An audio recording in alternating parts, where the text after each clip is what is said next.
میں یہ کہہ رہا ہوں کہ بھائی میں یہ نہیں مانتا، لیکن کوئی شخص میری طرف یہ منسوب کرے کہ سلمان صاحب تو ابو بکر صدیق کے خلاف ہے، عمر فاروق کے خلاف، تو آپ سوچئے کہ وہ کتنا بڑا لپاڑیا، بدماش، خبیث، مجرم، جہنمی عام کیا گیا، اتنا عام کیا گیا کہ شیعہ جو ہے وہ اس قرآن کو مانتے نہیں، وہ تو قرآن میں تحریف کے قائل ہے کہ لوگ یہی بات کہتے ہیں، اسی کو دہراتے ہیں۔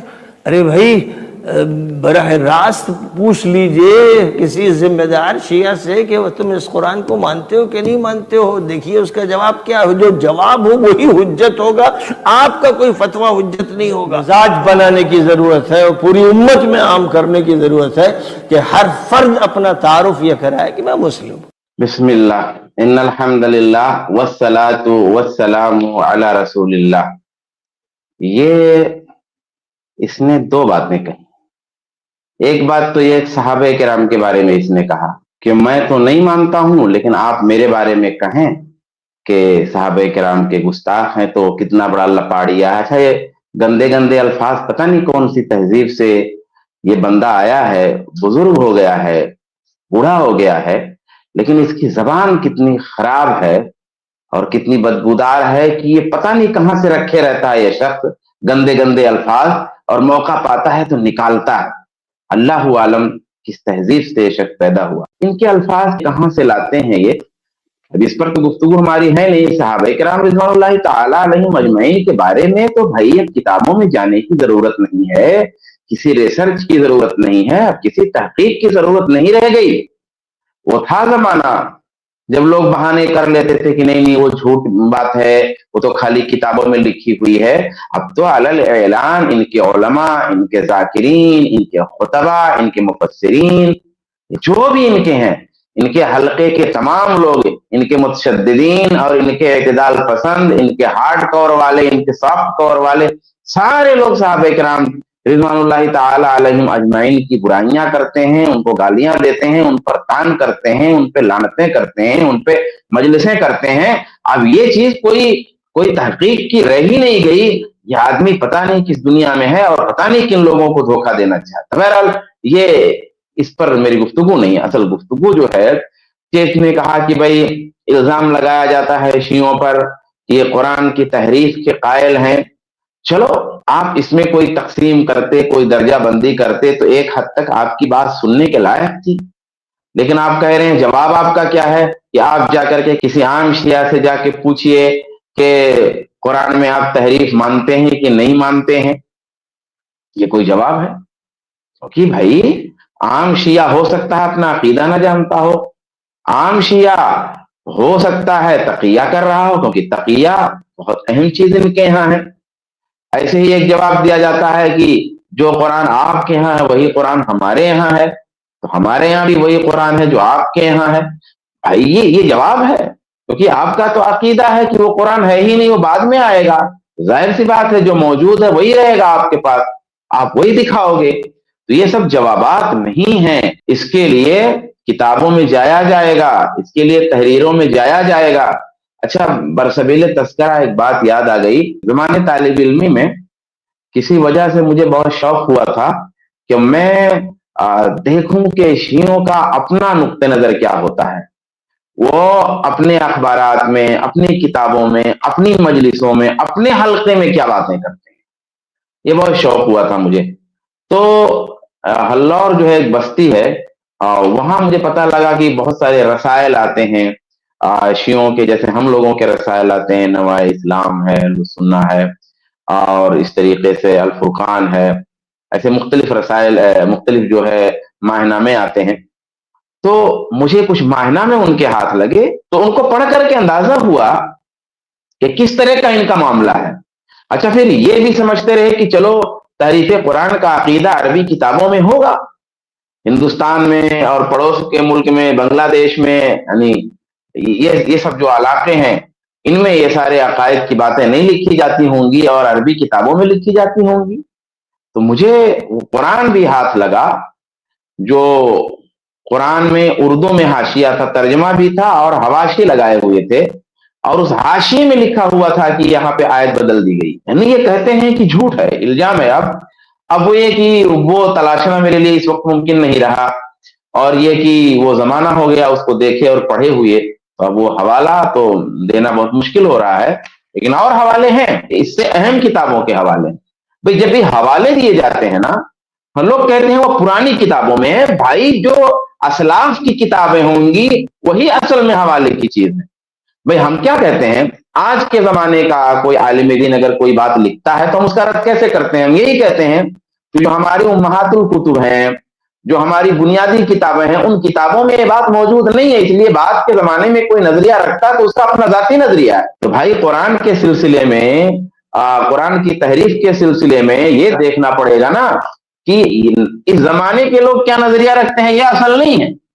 امہات الکتب میں کیا نظریہ ہے، ان کی حدیث کی کتابوں میں کیا نظریہ ہے، ان کی بنیادی کتابوں میں کیا نظریہ ہے، ان کے جو ائمہ ہیں، علماء ہیں، جو ان کے اکابر ہیں، اسلاف ہیں، ان کے انہوں نے کیا لکھا ہے، کیونکہ وہی چیز ایتھینٹک ہوگی، اسی چیز کو ہمیشہ بعد کی نسلیں تسلیم کریں گی۔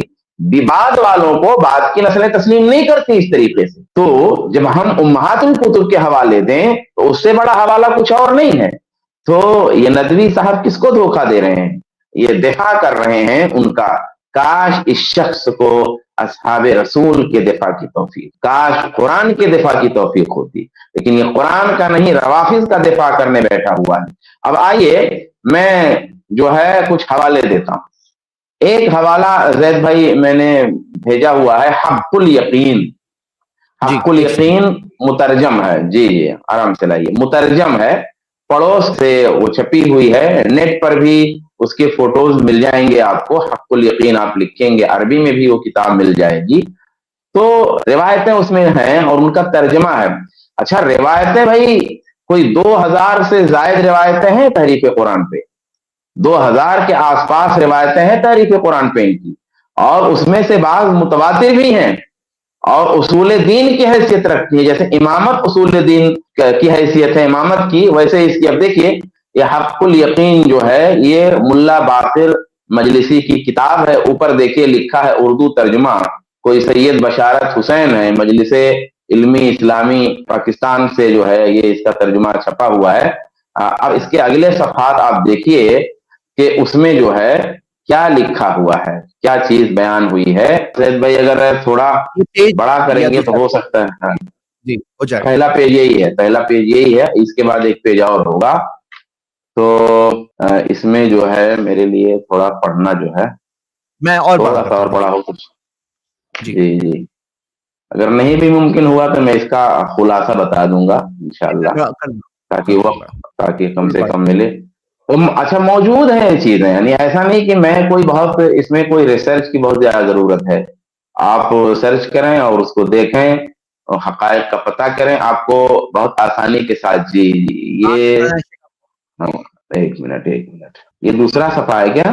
دیکھیے ایک ہاتھ والا صفحہ ہے، ہاں یہ نہیں، ہاں وہی جو رنگین ہے نا، جو رنگین ہے، جو کلر کیا ہوا ہے وہی ہے اصل، مطلب ہاں وہی کلر، ہاں جی جی وہی بڑا کرنا ہے۔ جی اب لکھا ہوا ہے تو خانہ، مطلب لمبی روایت ہے، پوری روایت ہی تحریف قرآن سے متعلق ہے، لیکن چند لائنیں مطلب پڑھ دی جا رہی ہیں تاکہ آپ سن لیں۔ تو خانہ نشین ہو گئے اور قرآن جمع کرنے میں مشغول ہو گئے، اور گھر سے اس وقت تک باہر نہ نکلے جب تک پورا قرآن جمع نہ کر لیا۔ قرآن چمڑوں، لکڑیوں، روپوں اور ہڈیوں پر متفرق تھا۔ پھر ابو بکر نے آپ کے پاس پیغام بھیجا کہ آ کر بیعت کریں۔ حضرت نے جواب میں کہلا دیا، میں نے قسم کھائی ہے کہ رضا دوش پر نہ رکھوں گا مگر نماز کے لیے، اور جب تک قرآن نہ جمع کر لوں۔ یہ سن کر ان لوگوں نے چند روز صبر کیا اور حضرت نے پورا قرآن جمع کر لیا اور ایک کپڑے میں لپیٹ کے اس کو باہر کیا، یا کیا لکھا ہے، پھر اس کو مسجد میں لائے جس وقت کی ابو بکر و عمر اور صحابہ مسجد میں تھے، اور بآواز بلند کہا کہ ایھا الناس، اے لوگو، جب رسول خدا دنیا سے تشریف لے گئے میں نے ان کا غسل و تجہیز و تکفین کیا۔ اب آگے کی عبارت جو دوسرے صفحہ میں ہے زید بھائی وہ لائیں گے، تو اس میں جو ہے پھر ہاں وہی جو رنگین ہے، اس رنگین والے کو، اس کے بعد تمام قرآن اس جامع میں جمع کیا اور کوئی آیت نازل نہیں ہوئی ہے مگر جناب رسول نے مجھ کو بتائی اور اس کی تعویل سے مجھے آگاہ کیا.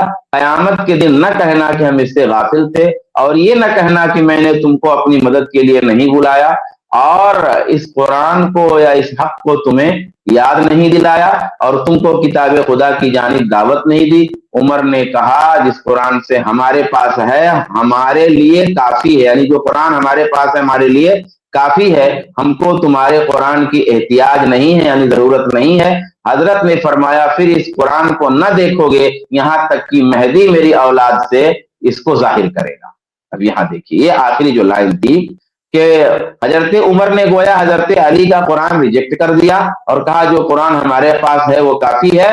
تو حضرت علی نے کیا فرمایا کہ پھر دیکھو جب اس قرآن کو دیکھ لو تم، سمجھ لو تم کہ اس قرآن کو نہیں دیکھو گے اب تم، اور جب میری اولاد میں سے مہدی ظاہر ہوں گے تب وہ اس قرآن کو لے کے آئے. یہاں دیکھیے صاحب یہ ان کے امہات الکتب میں سے ہے، ان کی بڑی کتابوں میں سے یہ کتاب ہے. یہ حضرت والا کہہ رہے ہیں کہ ان پہ الزام ہے. جا کر کے کسی شیعہ سے پوچھئے کہ قرآن تو میں تم تحریف مانتے ہو کہ نہیں مانتے ہو.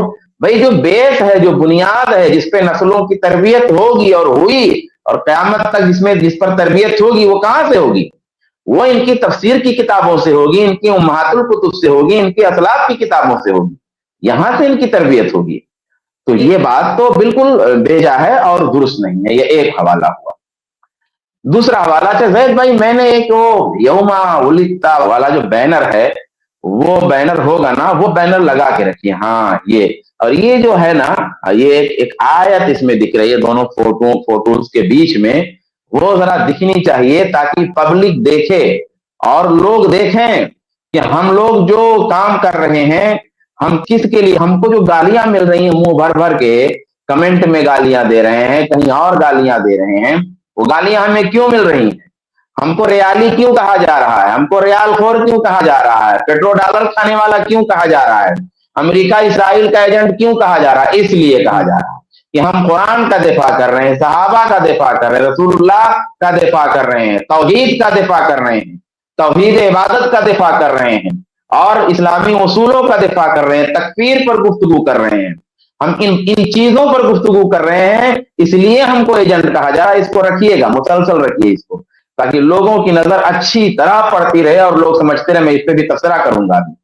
تو اب یہ ایک حوالہ میں نے دیا. دوسرا حوالہ ہے کہ نجف کے ایک عالم ہیں، آپ گوگل کریں گے تو بہت آسانی سے آپ کو مل جائے گا. نجف کے ایک عالم ہیں مرزا حسین بن محمد تقی نوری تبرسی. نوری تبرسی شارٹ میں کہتے ہیں. یہ 1320 عیسوی میں غالباً ان کی وفات ہوئی ہے. ان کی ایک کتاب ہے فصل الخطاب فی اثبات تحریف کتاب رب الارباب، یعنی اللہ رب العالمین کی کتاب قرآن کی تحریف کے سلسلے میں کلیئرنس، وضاحت، ایک دم قول فیصل. اب اس کتاب میں کیا کیا ہے اس کتاب والے نے کہ انہی کی کتابوں اس نے اپنے عقیدے کو ظاہر کیا کہ بھئی یہ عقیدہ ہمارا ہے تو یہ کھلنا چاہیے، اس کو چھپانا نہیں چاہیے. اس کا نقطہ نظر یہ ہے کہ بھئی یہ عقیدہ مانو، اس کو بولو، اس کو چھپاؤ مت. اور یہ لوگ کیا کر رہے ہیں؟ اس عقیدے کو عموماً چھپانے کی کوشش کرتے ہیں. کیوں چھپانے کی کوشش کرتے ہیں؟ تاکہ امت والا جو نعرہ اور چورن بانٹ رہے ہیں یہ چورن بانٹنے میں آسانی ہو، اس لیے چھپاتے ہیں. بہرحال اس نے کتاب لکھی اور امہات الکتب جو ان کے ہیں، ان کی جو اسلاف ہیں ان کی کتابوں کے، جیسے ہمارے ہاں بخاری، مسلم، ترمذی، ابو داؤد، نسائی، بیہقی، موطا، ان حدیث کی کتابوں سے حوالے ہوتے ہیں ہمارے ہاں. اور بخاری مسلم کا حوالہ آ جاتا ہے تو ایک دم 100% صحیح. ایسے ان کے یہاں بھی، کیونکہ یہ ہماری حدیث کی کتابیں مانتے ہی نہیں ہیں، تو ان کی اپنی کتابیں ہیں، ان کتابوں میں جو روایتیں ہیں ان کو یہ مانتے ہیں. تو ایسی کتابیں جو ان کے ہاں اس درجے کی، ان کتابوں کے حوالے اس کتاب میں ان کے عالم نے دی ہیں. یہ کتاب جب ایران میں شائع ہوئی تو خود شیعوں کے اندر ایک طوفان برپا ہو گیا، کیونکہ شیعہ یہ نہیں چاہتے تھے کہ جو عقیدہ ان کی کتابوں میں جگہ جگہ موجود ہے اس عقیدے کو جمع کر کے ایک جا بیان کیا جائے، اور جو خواص تک محدود ہیں، یعنی خاص لوگ جس عقیدے کو جان رہے ہیں وہ عقیدہ عام لوگوں میں پہنچ جائے. کیونکہ عام لوگوں میں وہ عقیدہ جب پہنچ جائے گا تو ہم انہیں دھوکہ نہیں دے سکیں گے، فریب نہیں دے سکیں گے۔ اور بعض علماء نے پھر ان کے اس کتاب کی مخالفت میں کتاب لکھی، تو جب کتاب لکھی تو پھر اس نے جواب میں کتاب لکھی اور کتاب کا نام رکھا رد و بعض الشبہات عن فصل الخطاب فی اثبات تحریف کتاب رب الارباب، یعنی فصل الخطاب فی اثبات تحریف کتاب رب الارباب کے خلاف جو کتابیں لکھی گئیں یا جو شبہات بیان کیے جا رہے ہیں ان کا جواب اس کتاب میں، یعنی جو قرآن پاک کی تحریف پر اعلانیہ جو سلمان ندوی کی زبان میں کلمہ حق، وہ جو کلمہ حق شیعی کلمہ حق تھا، اس نے وہ اپنا کلمہ حق کہا اور اس نے تقیہ کی چادر اٹھا کے پھینک دی۔ اس میں الکافی جو بخاری کے درجے کی کتاب ہے، تفسیر صافی جیسی معتبر شیعہ کتابوں کا موضوع سے متعلق، یعنی تحریف قرآن سے متعلق، چاہے کمی، چاہے زیادتی، چاہے تبدیلی، چاہے اعراب کی تبدیلی، جو بھی چیزیں تھیں، چاہے ترتیب کی تبدیلی، ان تمام چیزوں کا نچوڑ اس میں پیش کیا۔ یقیناً میں نے جیسا کہ عرض کیا، اس کتاب کے رد میں شیعوں کی جانب سے کئی ساری کتابیں لکھی گئیں، لیکن جن لوگوں نے اس کتاب کی تردید میں کتابیں لکھی ہیں کہ بھائی اس مصنف نے تو کہا کہ ہم لوگوں کا عقیدہ ہے شیعوں کا کہ قرآن محرف ہے اور اس کے دلائل یہ ہیں، تو یہ کتاب ہم نہیں قبول کریں گے، اس کے رد میں کتاب لکھی، انہی لوگوں کا حال یہ ہے کہ وہ حضرت شیخین حضرت عثمان غنی سے متعلق اپنے عقائد کا انکار نہیں کرتے، اور عقیدہ کیا ہے کہ تینوں لوگ کافر ہیں، منافق ہیں، بلکہ عام کافروں اور منافقوں کے بارے میں تو ان کے خیالات ہلکے ہیں، لیکن حضرت ابو بکر، حضرت جو ہے ابو بکر صدیق اکبر، حضرت عمر فاروق اور حضرت عثمان غنی رضی اللہ تعالیٰ عنہ کے بارے میں تو بہت سختی کے ساتھ ہے، یعنی بہت بغض اور بڑا کر ہے اور بڑی نفرت ہے کہ وہ کافر ہیں، منافق ہیں، اور یہ بھی مانتے ہیں ان کی کتابوں میں، یہ ایک طرف ان کو کافر منافق مانتے ہیں اور یہ بھی مانتے ہیں کہ ان لوگوں نے قرآن کو جمع کیا، صدیق اکبر نے قرآن کو جمع کیا، عثمان غنی کے دور میں قرآن جمع کیا گیا اور انہوں نے قرآن جمع کیا۔ اب آپ غور کیجئے کہ جب قرآن کے جو جمع کرنے والے ہیں ان کو تم کافر اور منافق سمجھتے ہو، تو پھر اس قرآن پہ تمہارا عقیدہ کیسے ہو سکتا ہے؟ بالکل نہیں عقیدہ ہو سکتا ہے۔ یہ فطری نتیجہ ہے اس کا کہ قرآن ان کے ہاں ناقابل اعتبار ہے، کیونکہ صحابہ ان کے ہاں مرتد ہیں، اور جن لوگوں نے قرآن پر کام کیا وہ تو بہت بڑے کافر ہیں، تو ظاہر سی بات ہے جو کافر ہیں، جو منافق ہیں، جو قابل اعتبار نہیں ہیں، ان کا کیا ہوا کام، ان کا پیش کیا ہوا کام، ان کی روایت کی ہوئی چیز کیسے قابل اعتبار ہوگی؟ ہرگز نہیں قابل اعتبار ہوگی۔ تو تحریف قرآن کی ایک دلیل یہ بھی ہے کہ ان کے عقیدے کا یہ فطری نتیجہ ہے۔ تعجب اس بات پر نہیں ہونا چاہیے کہ وہ تحریف قرآن کا عقیدہ رکھتے ہیں، نہیں، اس پہ کوئی تعجب نہیں ہے۔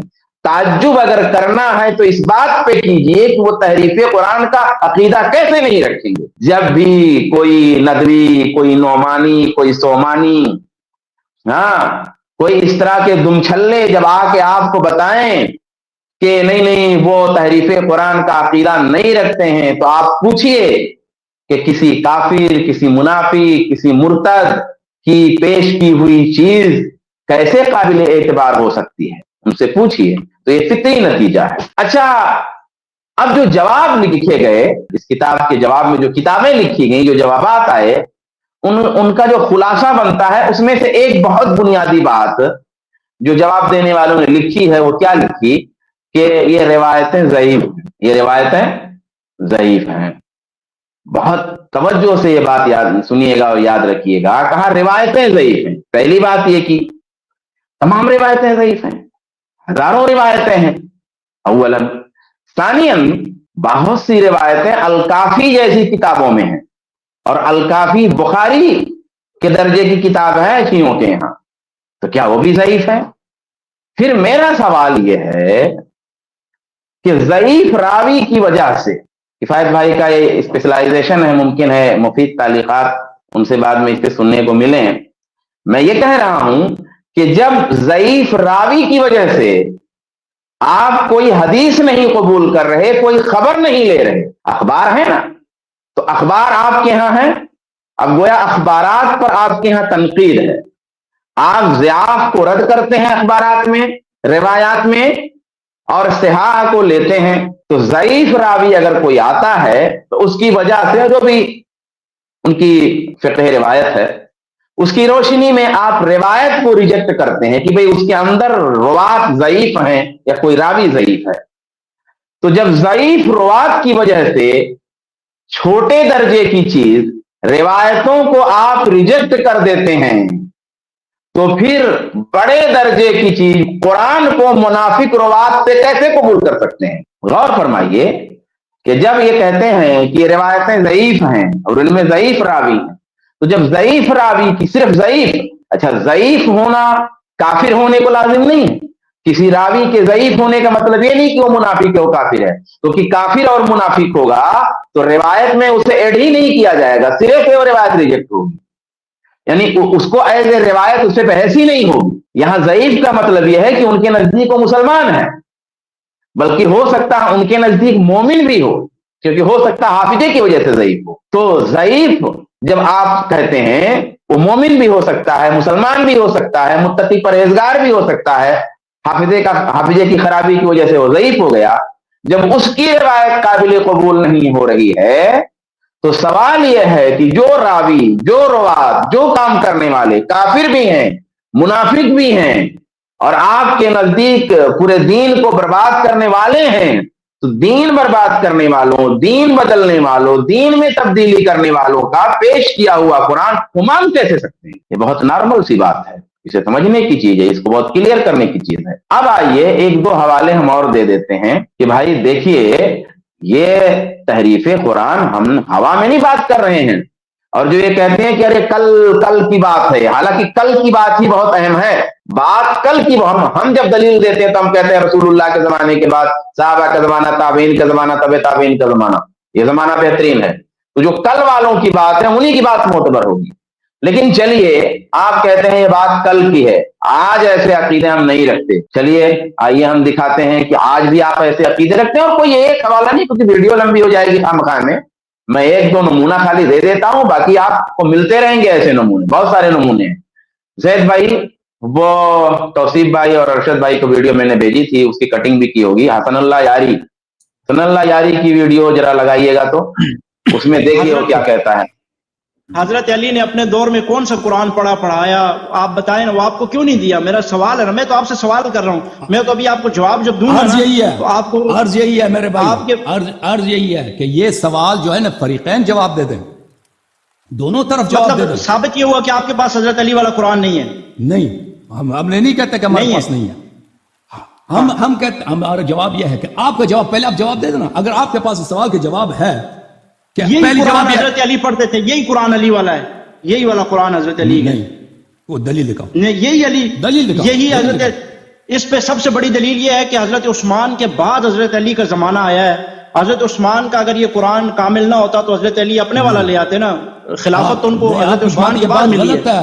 دیکھیں حضرت عثمان کو جب خلافت میں، حضرت عثمان کو پہلے خلافت ملی ہے، حضرت علی کو بعد میں ملی ہے نا. ایک سمجھنے کی بات ہے، آپ اپنے ذرا دماغ لگائیں.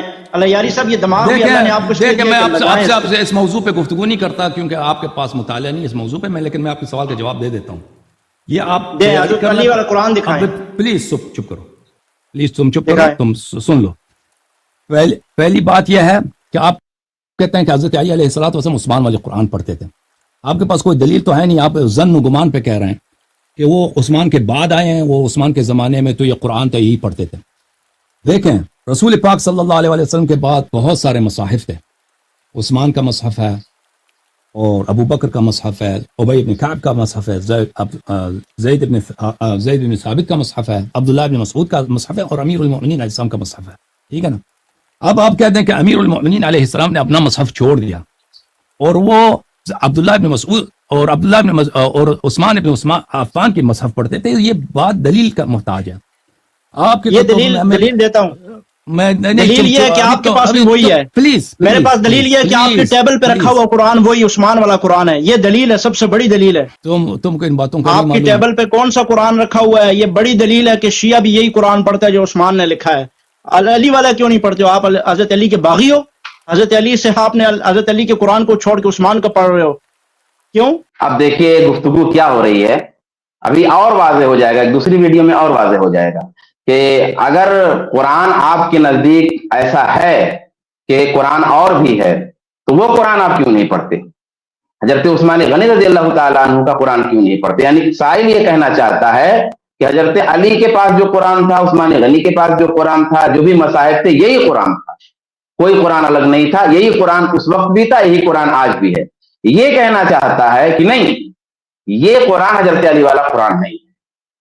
یہ شخص جو ہے, شیعہ شخص, یہ بات کہنا چاہ رہا ہے. اور ایسا نہیں کہ یہ کوئی عام آدمی, بھائی ہم عام آدمی کی بات نہیں کرتے, یہ کوئی عام آدمی نہیں ہے, شیعوں کا ہیرو ہے, ایک بڑے طبقے کے نزدیک. ٹھیک ہے, ان کا ایک طبقہ اس کو نہیں مانتا. کیوں نہیں مانتا؟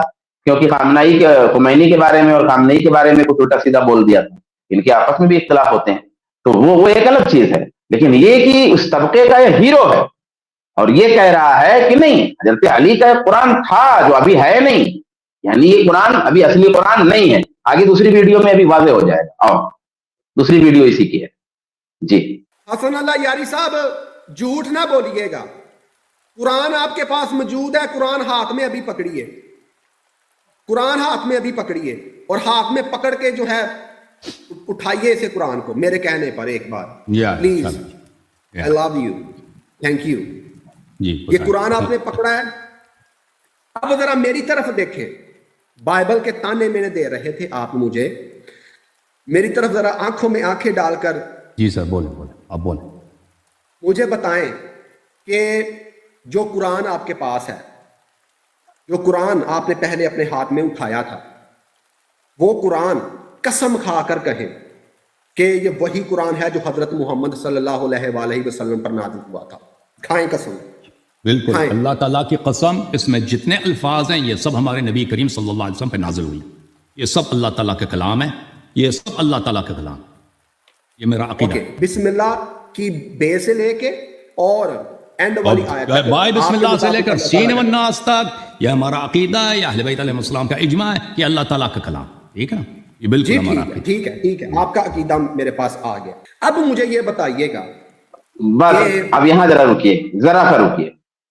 دیکھیے اب ندوی نے کیا کہا, سلمان ندوی ثم نقوی نے, کہ کسی بھی شیعہ سے پوچھئے کہ کیا یہ قرآن محمد صلی اللہ علیہ وسلم پہ نازل ہوا تھا, وہی ہے یا نہیں ہے, یہ وہی قرآن ہے جو اللہ کے رسول پہ نازل ہوا تھا, تو وہی کہیں گے کہ ہاں یہی قرآن ہے جو اللہ کے رسول پہ نازل ہوا تھا, اور یہی قرآن ہمارے پاس ہے جو آپ کے پاس ہے. یہی اس نے کہا نا, کسی شیعہ سے پوچھیں گے. تو دیکھیے یہ ان کا ہیرو ہے اور تحریف قرآن کا عقیدہ رکھتا ہے. لیکن جواب کیا دیا؟ جواب یہ دیا کہ بسم اللہ کی با سے لے کے سورۃ الناس کے سین تک یہ اللہ کا کلام ہے, یہ اللہ کے رسول پہ نازل ہوا ہے, میرا اس پہ ایمان ہے, میرا اس پہ عقیدہ ہے, اس پہ اہل بیت کا اجماع ہے کہ یہ وہی قرآن ہے جو اللہ کے رسول پہ نازل ہوا تھا. اب دیکھیے اس جواب سے لوگ دھوکے میں آ جاتے ہیں. اب اس جواب کے اندر جو بات چھپی ہوئی ہے وہ اکثر ظاہر نہیں کرتے, اور بعض جو مفٹ ہوتے ہیں, جوش میں آ جاتے ہیں, متشدد ہوتے ہیں, وہ ظاہر کر دیتے ہیں. میں ہمیشہ یہ کہتا تھا, اسی اسٹریم میں 1-2 بار میں کہہ چکا ہوں, کہ جب یہ لوگ یہ بات کہتے ہیں کہ یہ قرآن وہی ہے جو رسول اللہ پہ نازل ہوا تھا, تو ان کے کہنے کا مطلب یہ ہوتا ہے کہ اس میں جو ہے کیا نام سے زیادتی نہیں ہوئی, اس میں کمی ہوئی ہے, یعنی اس میں کچھ بڑھایا نہیں گیا ہے. تو بڑھایا نہیں گیا ہے تو وہی ہے. اب کچھ اس میں ہے جو نہیں ایڈ کیا گیا, تو وہ یہ نہیں ظاہر کرتے, کیونکہ کہتے ہیں کہ اس میں جو کچھ ہے وہ تو وہی ہے, لیکن اس میں کچھ اور تھا جو نہیں ہے, تو یہ جو دوسرا پارٹ ہے اس کو چھپا لیتے ہیں اور یہ کہہ دیتے ہیں کہ ہاں یہ تو بات صحیح ہے کہ یہ ساری چیزیں اللہ کے رسول پہ نازل ہوئی تھی. حالانکہ تمام شیعوں کا یہ بھی عقیدہ نہیں, ان کے عقیدے میں حذف بھی ہے اور اضافہ بھی ہے, یعنی اس قرآن میں حذف بھی ہوا ہے اور اضافہ بھی ہوا ہے. لیکن بہت سارے شیعہ یہ مانتے ہیں کہ اس قرآن میں اضافہ تو نہیں ہوا لیکن حذف ہوا ہے, اور بھی 4 قسم کا عقیدہ ان کا قرآن کے بارے میں ہے, لیکن میں ادھر نہیں جاتا. میں یہ ثابت کرنا چاہ رہا تھا کہ کتنی صفائی کے ساتھ قسم کھا کر کے قرآن ہاتھ میں لے کر کے کیسا اس نے کہا, آپ نے یہ عقیدہ سنا, کیا اس عقیدے میں کوئی پریشانی ہے؟ نہیں پریشانی, لیکن پریشانی ہے یہ تقیہ جو رکھتے ہیں اس سے پریشانی ہے. ابھی تقیہ کھلے گا یہاں پہ, آپ سنیے گا کہ اس عقیدے کے پیچھے عقیدہ کیا ہوتا ہے, وہ سنیے گا ذرا. چلیے. خلفائے راشدین نے جو قرآن شریف جمع کیا تھا، اس کے بعد حضرت علی ان کے پاس صحیح قرآن لے کر آئے کہ جو انہوں نے اس کے اجزاء کو دیکھنے کے بعد جمع کیا تھا، انہوں نے حضرت علی کے جمع کیے ہوئے نسخے کو لینے سے انکار کر دیا۔ اچھا، آپ کے جو شیخ ہیں، ٹھیک ہے، آپ کے جو بڑے عالم ہیں، شیعوں کے بڑے عالم، وہ لکھتے ہیں، یہ میں اپنی طرف نہیں کہہ رہا، وہ لکھتے ہیں اپنی حدیثوں کے اندر، شیخ علی القرآنی تدوین قرآن 181 صفحہ کے اوپر لکھتے ہیں، جو حضرت علی والا قرآن تھا اس قرآن کے اندر 17,000 آیات تھیں۔ موجودہ قرآن کے اندر جس پر آپ نے ہاتھ رکھ کر قسم کھائی ہے، ابھی پھر دوبارہ قسم کھائی، کتنی آیات ہیں اس میں؟ کتنی آیات ہیں اس میں؟ 6,000 کچھ ہیں۔ ہنس گئے نا پھر آپ؟ نہیں پسا، ہنس گئے۔ نہیں پسا نا۔ شیعہ ذاکر پھنس آپ گئے نے جو ہیں۔ سوال کیا نا، آپ نے جو سوال کیا، کیا یہ سب اللہ کا کلام ہے؟ 17,000 جو آیات والا قرآن تھا، وہ قرآن کہاں ہے جو حضرت علی نے جمع کیا تھا؟ آپ نے جو سوال کیا نا، وہ یہ کہتے ہیں کہ اس قرآن کے اندر 17,000 آیات تھی، اور اس قرآن کے اندر علی کے نام سے بھی ایک سورت تھی، فاطمہ زہرا کے نام سے بھی ایک سورت تھی، وہ قرآن کہاں ہے؟ سوال کیا تھا کہ یہ وہی قرآن ہے جو رسول صلی اللہ علیہ وسلم پہ نازل ہوئے، سب کے سب باب بسم اللہ سے سین والناس تک، یہ سب اللہ کے الفاظ ہیں، سب الفاظ۔ اس میں حذف ہوا ہے کیا نہیں ہوا، بات اس پہ ہو رہی ہے، اضافے کی بات نہیں، ترتیب بدلی گئی، یہ تو سب مسلمانوں کو پتا ہے کہ یہ ترتیب نزول نہیں ہے، ترتیب نزول۔ اچھا، اس میں کیا ہے؟ ایک بات، یہ ترتیب نزولی بولا نا، ترتیب نزولی نہیں ہے۔ اب سلمان ندوی نے کیا کیا ہے، ترتیب نزولی کے اعتبار سے قرآن جمع کرنے کی کوشش کی سلمان ندوی نے، یعنی شیعوں سے کتنی موافقت ہے، کتنی روحانیت دونوں کے درمیان مل رہی ہے۔ چلیے آگے چلتے ہیں، ہاں چلائیں۔ ترتیب نزول نہیں ہے، ترتیب نزول۔ اچھا، اس میں کیا ہے، اس میں حذف ہوئی ہے، فریقین کے احادیث پہ دلالت کرتے ہیں کہ اس میں حذف ہوئی ہے۔ مسلمان یہ کہیں گے حذف نہیں ہوا، کہتے ہیں ایک حرف بھی کم نہیں ہوا۔ ہمارا عقیدہ یہ ہے کہ اس میں کمی ہوئی ہے۔ انہوں نے کہا کہ شیعہ عثمان کو منافق سمجھتے ہیں، تو دیکھیں قرآن عثمان پہ نازل نہیں ہوئے، قرآن کے نسخے موجود تھے، عثمان نے ایک دفعہ پھر قرآن کو جمع کیا ہے اور باقی نسخوں کو جلایا ہے، اور ہمارا یہی عقیدہ ہے کہ اس نے جلاتے ہوا قرآن کے بہت سارے آیات کو حذف کیا۔ البتہ اس میں ملاوٹ نہیں کی ہے کہ باہر کی کوئی کلام اس میں ملایا جائے، اس نے باقی حذف کیا، جلا دیا۔ اچھا، کون سے جلائیں؟ کہ اس میں وہ آیات تھیں جس میں اہل بیت علیہ السلام کے نام تھے، اہل بیت علیہ السلام 12 ائمہ علیہ السلام کی صفات موجود تھی، اور صحابہ کا کفر موجود تھا، شیخین کا کفر موجود تھا، وہ حذف کیا ان لوگوں نے، وہ جلا دیا ان لوگوں نے، ضائع کر دیا۔ اچھا، آپ نے کہا، سنا آپ حضرات نے، سنا آپ تقیہ کے پیچھے کیا چیز چھپی ہوتی ہے، تقیہ میں کیا چیز ہوتی ہے؟ کہا اس نے کہ حذف ہے اس میں، یعنی عثمان غنی رضی اللہ تعالیٰ عنہ نے جو قرآن جمع کیا اس میں آیتوں کو حذف کیا کافی، اور کون سی آیتوں کو، کون سی صورتوں کو، جن میں اہل بیت کی تعریف تھی، جن میں صحابہ کا کفر تھا، شیخین کا کفر تھا۔ اب آپ دیکھیے، یہ اس پر جماعت اسلامی والوں کو کچھ نہیں گزرتا ہے بھائی، کوئی پریشانی نہیں ہوتی ہے، جماعت اسلامی والوں کو نو پرابلم، کبھی اس پہ دفاع نہیں کریں گے، کبھی اس پہ ان کا پارا نہیں چڑھتا، کبھی اس پہ مضمون نہیں آئے گا۔ آپ دیکھ لیجئے اتنی ساری ویڈیو جس موقع پہ آئی ہیں، لیکن ان کی کوئی ایک دو لائن دکھا دے کوئی، کبھی آپ دفاع کرتے ہوئے نہیں دیکھیں گے۔ ہاں، صحابہ کی تعریف میں ایسے کوئی کتاب لا کے پیش کر دیں گے، دیکھیں ہمارے یہاں بھی صحابہ کی تعریف میں کتابیں ہیں، لیکن دفاع کریں، صحابہ کا ڈیفنس کریں اور ایسا عقیدہ رکھنے والوں کو برا کہیں، ایسا جماعت اسلامی کو آپ نہیں پائیں گے۔ اس حالیہ منظرنامے میں آپ دیکھ لیجئے، بالکل انہوں نے ایسا نہیں کیا، نہ یہ ایسا کریں گے۔ یہ آدمی کھلم کھلا کہہ رہا ہے، یہ کوئی عام شیعہ نہیں ہے، یہ شیعوں کا ہیرو ہے، یہ صاف طور پہ تحریف قرآن کا عقیدہ بیان کر رہا اور مسلمان کہہ رہا ہے اہل سنت کو۔ میں نے یہ بھی کہا کہ جب یہ مسلمان کہتے ہیں، جب یہ امت کہتے ہیں، تو ہم کو کافر کہہ رہے ہوتے ہیں۔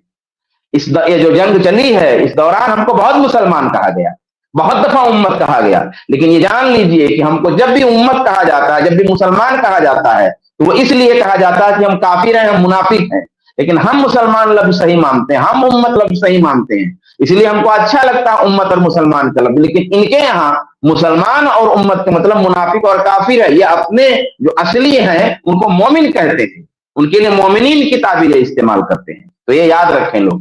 چلیں ذرا سا دیکھیں کیا ہے آگے. ویسے بات تو واضح ہو چکی ہے. حسن اللہ یاری صاحب. اچھا ٹھیک ہے, یہ ویڈیو ختم ہے. اب یہ میں نے جو ہے یہ 2 ویڈیوز اس متشدد کی دکھائی ہیں جو اپنی شیعیت میں اپنے رفض میں اپنی رافضیت میں متشدد ہے, سخت ہے, ہارڈ کور ہے. اب ہم ایک وہ حوالہ دے دیتے ہیں جو آدمی بڑا سافٹ ہے, بڑا نارمل ہے, بڑا معتدل ہے, بڑا پیارا ہے, بڑا اچھا, جماعت اسلامی کی زبان میں بڑا مہذب ہے. وہ مہذب صاحب جو ہے نا, وہ معتدل صاحب, وہ سافٹ صاحب, وہ امت کا درد رکھنے والے صاحب, وہ مسلمان اور ملت کی اور فلسطین کی اور غزہ کی بات کرنے والے صاحب, ان کا ذرا لائیے. وہ میسمی کا جو ہے زید بھائی کے پاس بھی وہ ویڈیو تھی, ذرا وہ لائیے, دیکھیے ان کا قرآن کے بارے میں کیا عقیدہ صاحب. ذمہ دار عالم, ابھی کہہ دیں گے یہ ذمہ دار آدمی نہیں ہے, یہ عالم نہیں ہے, ٹھیک ہے, یہ ذمہ دار والا سن لیجئے. یہ غالباً قاری خلیل الرحمان کے ساتھ جو آتے ہیں غالباً وہی ہیں, اگر میں غلطی نہیں کر رہا ہوں تو. جی. اور الحمدللہ اللہ تعالیٰ نے زہرا اکیڈمی کو یہ توفیق عطا فرمایا, میرے استاد حضرت آیت اللہ سید حسین مرتضی نقوی صاحب کو یہ ہمت دی کہ قرآن مجید کے ہاتھ سے لکھے ہوئے 4 اماموں کے نسخے انہوں نے تلاش کیے ہیں اور ان پر ریسرچ کی ہے, اور آہستہ آہستہ ہم نے اس کی سرٹیفیکیشن جو ہے وہ برٹش میوزیم لائبریری سے لی ہے کہ یہ کاغذ جو ہے اسی زمانے کا ہے جو زمانہ امیر المومنین السلام کا تھا.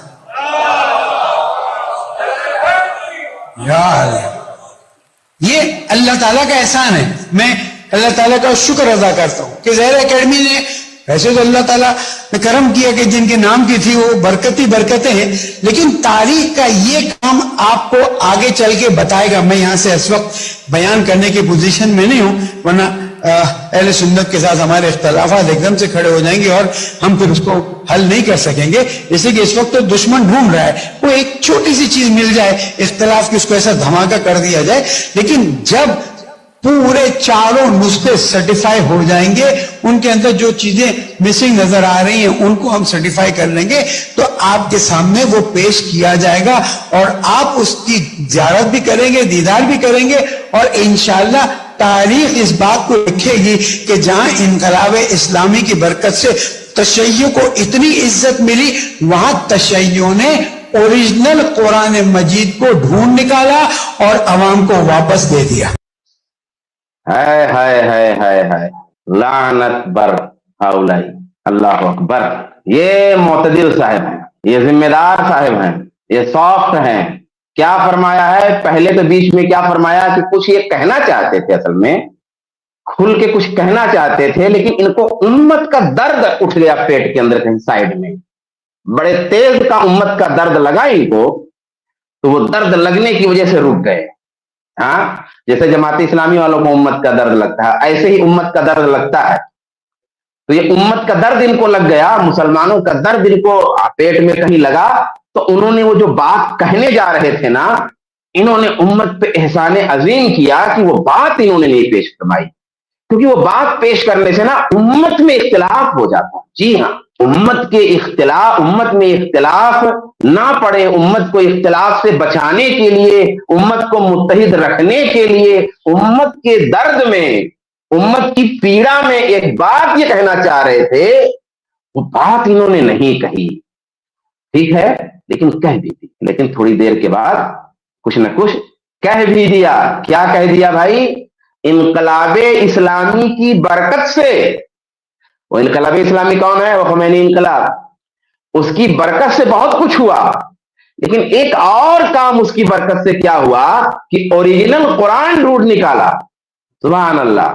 یہ قرآن جو ہے نا, یہ اوریجنل نہیں ہے, اوریجنل قرآن ڈھونڈ نکالا ہے. کوشش جاری ہے کہ وہ اوریجنل قرآن جو تھا وہ اس پہ کام ہو رہا ہے اور اس کی برکت سے مل جائے. یہ نقوی جو ہے, یہ ندوی, اس کو جو ہے بار بار ریال فیال خیال پتہ نہیں کیا کیا گندگی اور خلاظتیں اس انسان کے سینے میں اور ذہن و دماغ میں بھری ہوئی ہیں, جو اگلتا رہتا ہے, اور جماعت اسلامی کا پورا ٹولہ اگلتا ہے. اس پہ ان کو کوئی غیرت نہیں آتی, اس پہ ان کو کوئی حیا نہیں آتی, کوئی شرم نہیں آتی, کہیں خون نہیں بھڑکتا, کہیں امت کا درد نہیں ہوتا, کہیں قرآن کی غیرت نہیں آتی. مبرہم طریقے سے یہ اوریجنل قرآن نکال رہا ہے بیچارہ.